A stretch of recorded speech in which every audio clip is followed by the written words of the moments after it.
On this episode of Then You Ruined It, Jason gives his financial tips for getting whatever you want in life, and Steve shares the perfect birthday gift for your dad.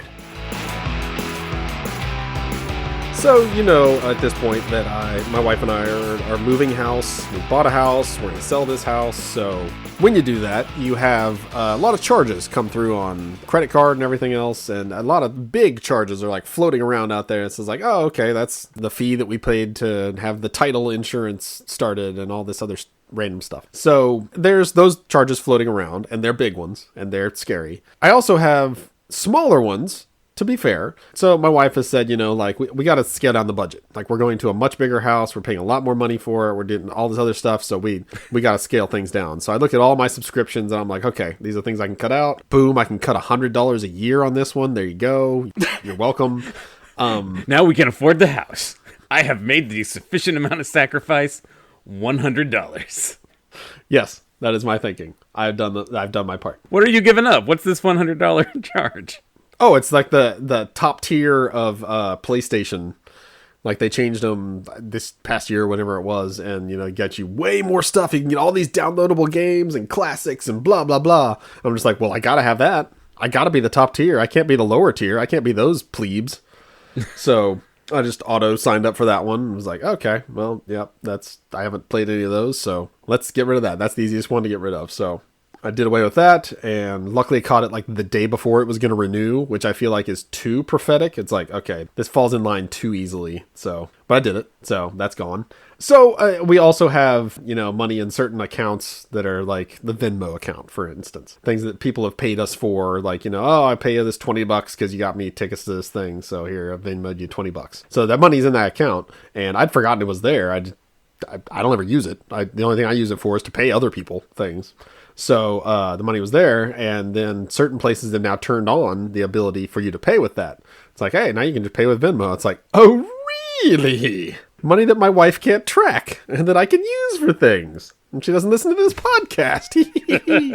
That's why I'm twiddling my fingers. So I bought a couple of things, low amount things, but things with that money before I then transferred the rest to our bank, because that's the right thing to do. But I did some purchases here and there. They, again, didn't add up to that much. But the other night, my wife is going through the checkbook and checking all the balances and everything to make sure we're good and squared away on all that stuff. And she just holds the computer up to me and she goes, "What did you pay over $600 for on PayPal?" And my soul left my body, and I'm looking down, I'm floating there just like, come up with it, you idiot. Come on, say something. Don't say sextile. Don't say sextile. Sex stuff for you? No.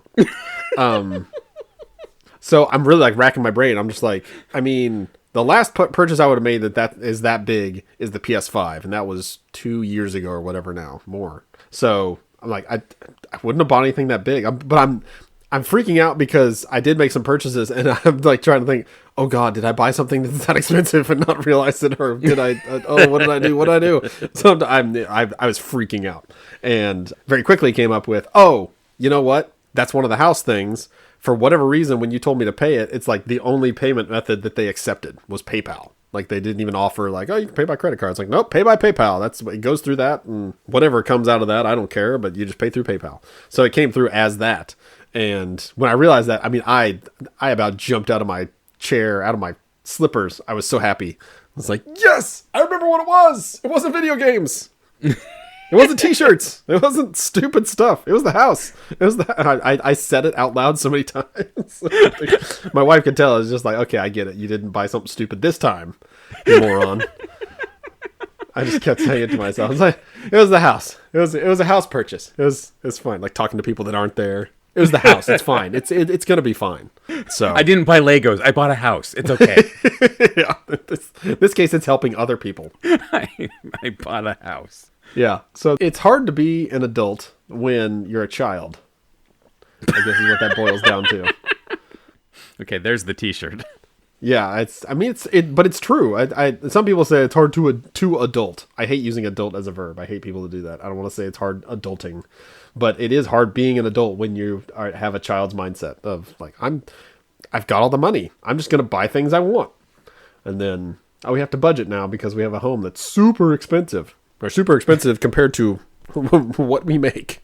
Momentary terrifying moment abated for now because I actually did something right. So this is bringing back memories where I got a message from my wife where she's like, "What is this charge on the credit card?" I'm like, "I think that must be something for." Well, at first I'm like, "Oh, I think that's when we bought a hat for the boy's friend for his birthday." She's like, "Okay," and then she's like, "Wait a second, that was a different amount of money." And I'm like, "Oh crap, it was." Okay, well now I need to think again.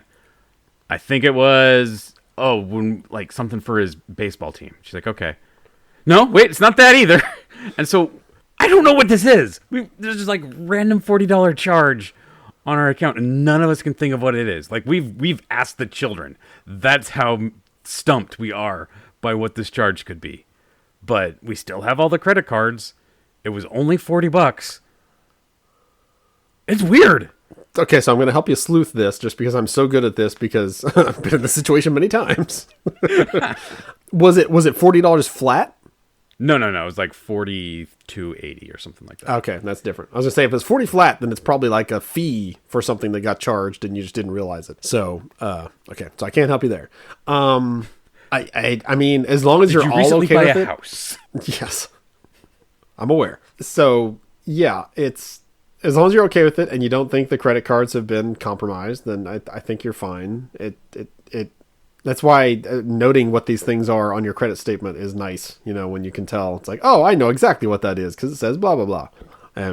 That's why the PayPal one freaked me out because the only thing that comes through on PayPal is stuff I bought. So it's like, oh, what did I do? I said I would really like that giant Bowser, but did I buy it? It was a good thing it was PayPal and not like OnlyFans or something like that. Then you'd really have some splaining to do. Oh, the splaining would be who stole our credit cards because I don't subscribe to anything on OnlyFans. Thank you very much. Yeah, but can you prove that to your wife? I mean, yeah, I guess if I had to, I guess I could pull up the receipts and the or non-receipts and the. Yes, I could plead my case in court. I don't know how because I don't need to because I don't.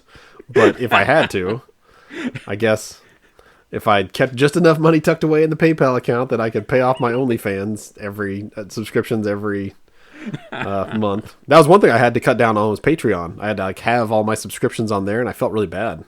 But the true purge is coming later in the month when that actually gets turned off. So I missed that one. I missed that cutoff by like a day. So it's still currently operating at the tier that I was at before. So when those tiers get shut down and they change, oh man, I'm gonna be so mad.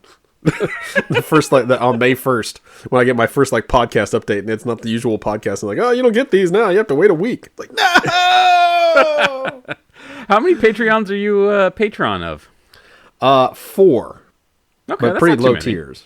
No, it's not. It's not that much, but it was still charged. That I was like, I tell my wife about it, and she's just like, "And what is Patreon? What is that?" I'm just like, "It's a thing I do for, I support the podcasts or the YouTube things." I told her what it was, and she remembers, but she's also just like, "Yeah, I don't ever use that." And I know I get that. I understand.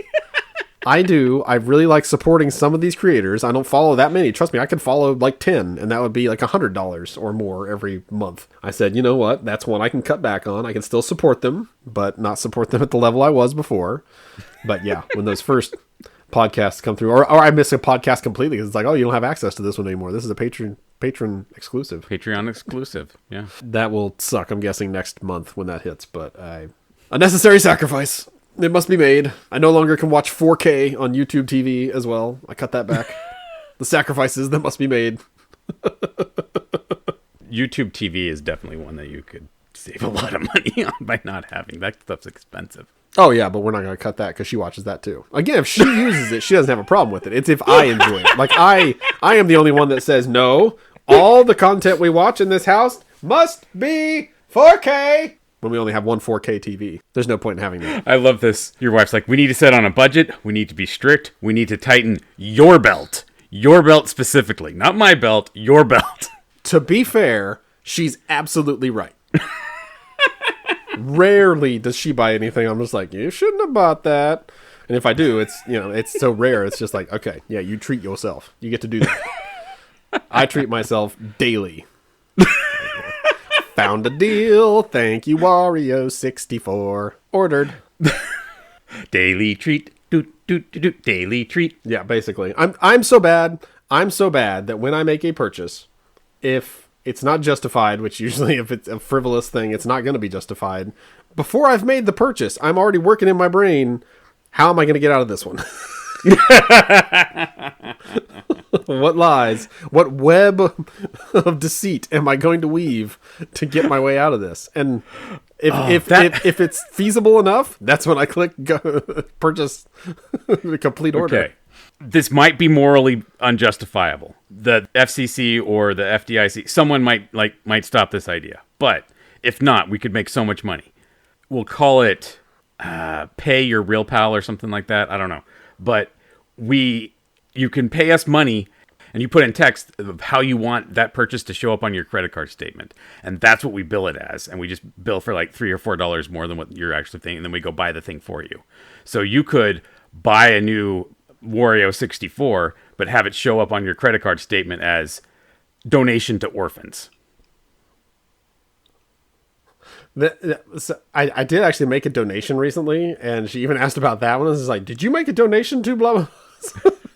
She asked about those just as much. If it comes from me, or how about this? If it doesn't come from her, she just assumes it was me, which is, again, correct, because kids can't spend credit yet. And so she comes to ask, and that's absolutely how it should be. So, yeah, donations, even above board things, even big payments for the house that we are buying together that I placed on, I completed the order on your behalf because you asked me to do it. Even those should still be asked about because I can't be trusted. My wife has learned that all I really want for my birthday or anything like, or Father's Day or whatever, is cash. So that I can buy something I want and not have to go through these conversations. Like, that is her gift to me. Is like, here's $50 for which you don't have to justify what you do. And I'm like, whoa! Steam gift cards, here I come! Yeah. That would be nice, but also that wouldn't be any good for me because that's just how I see all money. It's like, this is for me. Nobody else will use this. All right, now I'm going to give you this $100. Listen, stop it. Look at me. No, you should get off your phone. I know you're looking at that. Stop it. Get off Twitter. You don't need to. Stop. Sorry, I just made $200 worth of purchases. We need groceries. Go get groceries with this. How did you come back with $95 worth of Lego? We don't even have Lego at the grocery store.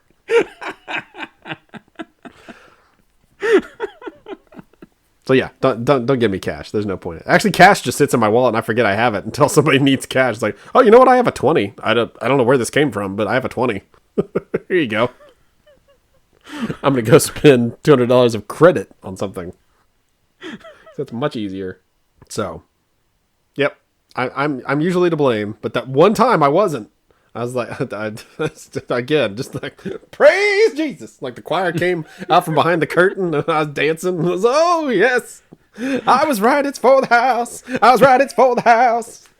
Okay, so that's how we charge everything. Instead of like donation to orphans, it's for the house. You can put whatever you want in there. All we're trying to do is give you an opportunity to lie to your wife. And make $2 a time you do it. I appreciate the assistance, but I think if you've listened to this podcast for any amount of time, you know I don't need help with that. I do just fine on my own, thank you.